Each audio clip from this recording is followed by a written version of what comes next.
Alexandre de Mello fez uma denúncia, ações caluniosas e ameaças. O inquérito foi aberto mês passado. O ministro Dias Toffoli, 5 pedidos de órgãos de investigação. Na decisão, o ministro Alexandre de Moraes diz que os documentos e informações digitadas até o momento nos autos fornecem sérios indícios da prática de crimes. Verifica-se a postagem reiterada em redes sociais e mensagens contendo graves ofensas a esta corte, ou seja, ao STF, o despacho, as buscas e suspeitas relacionadas desde o ano passado e neste ano. O relator argumentou que as mensagens têm conteúdos de processos ilegais, alteração em ordem política. Segundo o caso de Omar Rocha Fagundes, publicação em que se vê a seguinte frase: o nosso TSE é bolivariano, todos alinhados com os narcotraficantes corruptos deste país. Vai ser, em outra postagem, incita a população a impedir o livre exercício de poderes da União, afirmando que o Peru fechou a Corte Suprema do país. Nós também podemos. Pressão total contra o STF. É membro da Polícia Civil do Estado de Goiás, andando constantemente armado. Em relação a Isabela Sanches de Souza Trevisani, postou nas redes sociais em que se lê: STF, vergonha nacional. A vez de você está chegando. Esta é a recepção para ministro ladrão da toga, enquanto exibe uma cesta com ovos em vídeo publicado 29 de março em 2019 agora. Sobre Carlos Antônio dos Santos, postagens nas redes sociais, objetivo de alteração empreende. Em outra postagem, cita a população a impedir o livre exercício dos poderes da União, afirmando que é desanimador o fato de tantos brasileiros ficaram alheios a que a quadrilha STF vem fazendo contra a nação.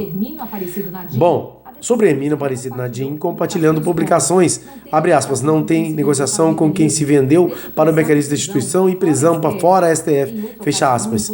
Em outra ocasião, imputa o fato ofensivo à reputação, abre aspas, máfia do STF, que impunha papéis e canetas, protege criminosos, cobra propinas de proteção de corruptos. No caso de Paulo Chagas, a postagem nas redes sociais de propaganda de processos violentos ou ilegais com grande repercussão entre os seguidores, em pelo menos uma ocasião, investigado defendeu a criação de um tribunal de exceção para o julgamento dos ministros do STF, ou mesmo substituí-los.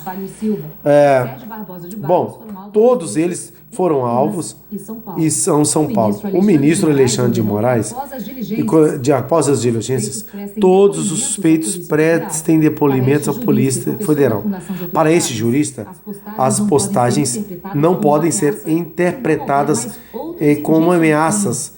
Ele acrescenta que o ministro do Supremo precisa tomar opiniões contrárias à opinião pública, fazer valer a Constituição. O crime de ameaça existe quando essa ameaça é real, efetiva.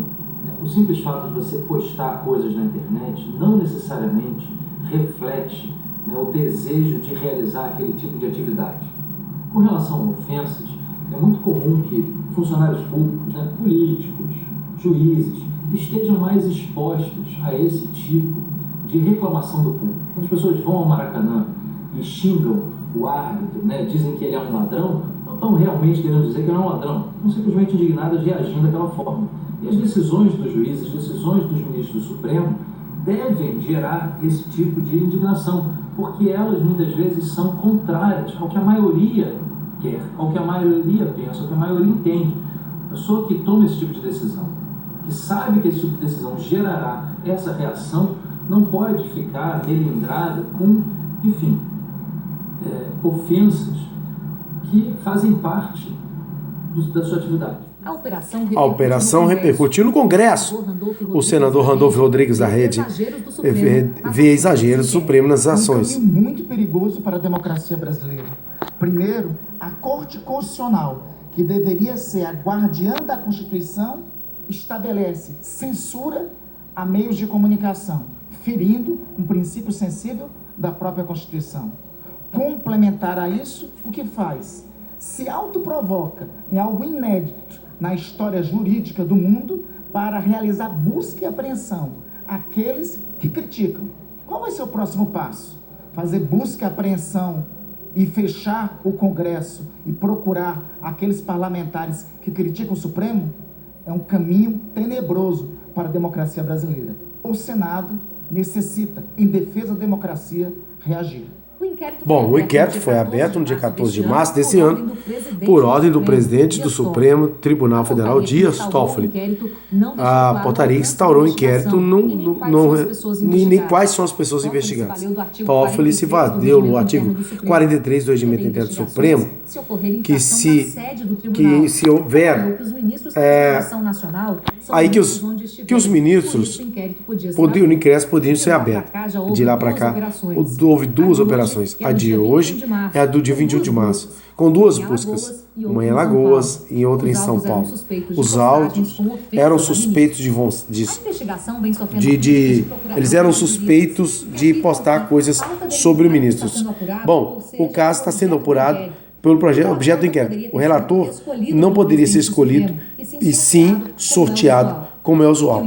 O que o inquérito não poderia ter sido aberto só se houvesse pedido de algum órgão de investigação. O deputado Marcelo, do Cidadania, também investigou a investigação, criticou a investigação. Marcelo Calheiro, do Partido Cidadania. Determina as diligências, faz as investigações, portanto, depois vai ser a corte que vai julgar. Está se criando um clima muito ruim, muito perverso para a nossa democracia, de atentado contra a liberdade de expressão. E foi também nesse mesmo inquérito que o ministro Alexandre de Moraes tomou outra decisão muito criticada. Censurou sites e mandou retirar reportagens de Marcelo Odebrecht e que se tratava de Dias Toffoli como amigo do amigo nos e-mails dos inquéritos, sem o site cruzou, a revista Cruzoé, retiragem da reportagem censurada judicialmente, que as informações eram falsas. A revista afirmou que as reportagens constam dos autos da Lava Jato. Bom, o documento citado na revista foi de fato anexado aos autos do processo. O advogado da revista Cruzoé confirmou que os sócios da revista, Mário Sabino, foi ouvido hoje pela Polícia Federal de São Paulo, por determinação do ministro Alexandre de Moraes. Hoje à tarde, o ministro do Supremo disse que o modelo sempre esteve presente para preservar a verdade. A decisão de Alexandre de Moraes é um retrocesso. E que mandar tirar, retuar uma reportagem se autuar em causa própria. Hoje o ministro Edson Fachin pediu informações ao colega Alexandre de Moraes sobre os sites. O procedimento de pedido de informações, Fachin pediu ao Alexandre de Moraes, que requereu decisão para revogar a censura. Aí nota, a Ordem dos Advogados do Brasil diz que em qualquer democracia a liberdade vem não sendo crível, afastar de responsabilização aqueles que, por qualquer razão ou interesse, possam solapar o correto uso da verdade garantida na legislação brasileira, mas somente após obedecidos os princípios da ampla defesa e do contraditório dentro de um devido processo legal. E a liberdade de imprensa é inegociável. Até porque é o fundamento da democracia representativa. A razão pela qual a diretoria do Conselho Federal da OAB espera o pleno respeito à Constituição Federal e a defesa da plena liberdade de imprensa e de expressão. É isso aí, gente. É o que tem acontecido, sabe onde?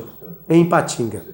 Eles querem um certo grupo, usa certos laranjas para tentar calar a imprensa livre. É livre a manifestação do pensamento, a informação, sem censura ou licença. E nenhuma lei poderá conter dispositivos que possam embaraçar a plena liberdade jornalística, cultural e etc. Artigos 5º e 220 da Constituição Federal do Brasil. Portanto, tá aí. É um absurdo, certo? É um absurdo o que tem acontecido. A tvdopovo.com, a gente se revolta aqui.